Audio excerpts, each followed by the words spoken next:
Vous entamez un film au cinéma de 2h30 et vous vous demandez comment vous allez réussir à tenir assis tout ce temps et à ne pas sortir aux toilettes? Vous n'êtes pas seul.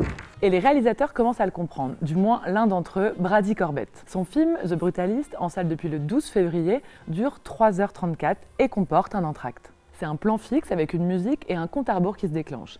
Et donc vous avez 15 minutes pour pouvoir faire une pause, aller aux toilettes, aller reprendre du popcorn, commenter le début du film avec ses voisins.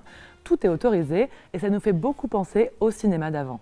Et oui, car jusqu'aux années 1980, il y avait une entracte à chaque séance de cinéma quasiment. Par exemple, Ben-Hur et Autant en emporte le vent ont été projetés en salle avec un entracte. Et l'explication, c'est que de base, un film, ça se mettait sur des bobines comme ça, et il en fallait plusieurs, et donc il fallait changer de bobine, et ce, jusqu'à 3 ou 4 fois par séance. Les techniques ont évolué, mais l'entracte est resté. Aussi parce que ça correspondait à des usages différents.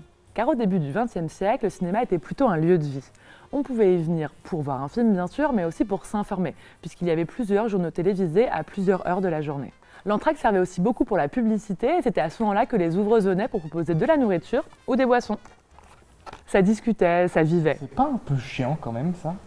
Et puis les salles de cinéma au début des années 80 se sont rendues compte que, sans les entractes, elles pouvaient faire tenir plus de films dans la journée et donc se faire davantage d'argent. Ces dernières années, il y a eu beaucoup de très longs films et il y a quelques cinémas qui ont essayé de mettre des entractes. En Angleterre, il y a une salle de cinéma qui a essayé de diffuser Killer of the Flower Moon, qui dure 3h26, avec une entracte. Mais ça a fait un tollé, la production du film a même dénoncé ce test, disant que le film ne pouvait pas être coupé en deux. Mais la prolifération des plateformes et du cinéma à la maison fait que les usages changent, et qu'il est maintenant devenu très courant que les téléspectateurs coupent d'eux-mêmes le film en plusieurs parties. Reste à savoir si d'autres réalisateurs que Brady Corbet suivront le mouvement.